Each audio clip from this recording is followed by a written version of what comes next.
Comeback అంటున్న పూజా హెగ్డే. తెలుగులో పూజా హెగ్డేకి బాగానే గ్యాప్ వచ్చింది. ఇంకా చెప్పాలంటే తమిళంలో, హిందీలో కూడా చిన్న బ్రేక్ వచ్చిన మాట వాస్తవం. దీనికి కారణం ఆమె నటించిన సినిమాలు బాక్సాఫీస్ వద్ద ఆశించిన విజయాలను అందుకోకపోవటమే.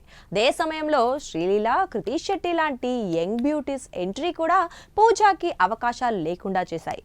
ప్రస్తుతం ఈ పొడుక్కాళ్ల సుందరి తమిళ సినిమాతో రాబోతున్నారు. ఈ నేపథ్యంలో ముందు ప్రమోషన్స్ తో పూజాతో మొదలయ్యాయి. ఆ విశేషాలేంటో ఇప్పుడు చూద్దాం. ముకుంద ఒక లైలా కోసం సినిమాలతో తెలుగు తెరకి పరిచయమైన పూజా హెగ్డే ఈ సినిమాలతో హిట్స్ అందుకోలేకపోయినప్పటికీ ప్రేక్షకులను, మేకర్స్ ను బాగానే ఆకట్టుకుంది. ఆ తర్వాత హిందీలో హృతిక్ రోషన్ సినిమాలో నటించే ఛాన్స్ వస్తే ముంబై వెళ్ళింది. ఆ సినిమా డిజాస్టర్. లక్కీగా అదే సమయంలో పూజా ఫ్లాప్స్ గురించి పట్టించుకోకుండా దిల్ రాజు, హరీష్ శంకర్ డీజే సినిమాలో ఛాన్స్ ఇచ్చారు. అల్లు అర్జున్, పూజా హెగ్డే జోడీ ప్రేక్షకులను బాగా అలరించింది. దేవిశ్రీ ప్రసాద్ సంగీతం అందించిన ఈ మూవీ మ్యూజికల్ హిట్. యావరేజ్ అయినప్పటికీ వరుసగా అవకాశాలు మాత్రం దక్కించుకుంది.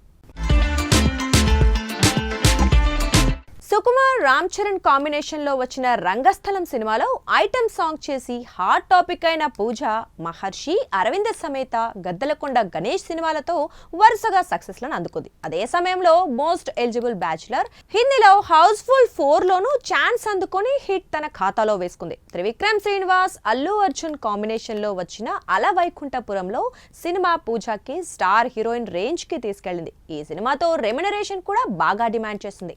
అయినా కూడా పాన్ ఇండియా స్టార్ ప్రభాస్ నటించిన రాధేశ్యామ్ సినిమాలో ఛాన్స్ ఇచ్చారు.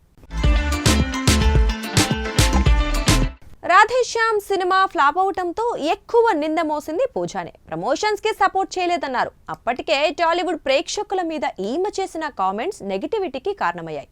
ఆ తర్వాత తమిళంలో పూజ చేసిన బీస్ట్, తెలుగులో ఆచార్య బాక్సాఫీస్ వద్ద పరాజయాలుగా నిలిచాయి. హిందీలో సల్మాన్ తో చేసిన కిసీ కా భాయ్ కిసీకి జాన్ మూవీ పూజాని ఆదుకోలేకపోయింది.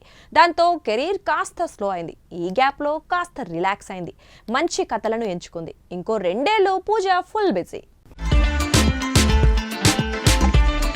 పూజా హెగ్డే ప్రస్తుతం సూర్య సరసన నటించిన రెట్రో సినిమా ప్రమోషన్స్ లో బిజీగా ఉంది. కార్తిక్ సుబ్బరాజ్ దర్శకత్వంలో రొమాంటిక్ యాక్షన్ థ్రిల్లర్ గా రూపొందిన ఈ మూవీ సెన్సార్ కార్యక్రమాలను పూర్తి చేసుకుని విడుదలకు సిద్ధమవుతోంది. తెలుగులోనూ డబ్బింగ్ వర్షన్ రిలీజ్ చేయనున్నారు. ఈ నేపథ్యంలో ప్రమోషన్స్ తో పూజాతోనే మేకర్ స్టార్ట్ చేశారు.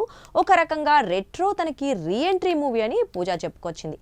ఈ మూవీతో మంచి కంబ్యాక్ ఇస్తున్నట్లుగా వెల్లడించింది. ప్రస్తుతం ఈ బ్యూటీ చేతిలో జననాయగన్, కాంచనా 4 తో పాటు ఓ హిందీ సినిమా ఉంది.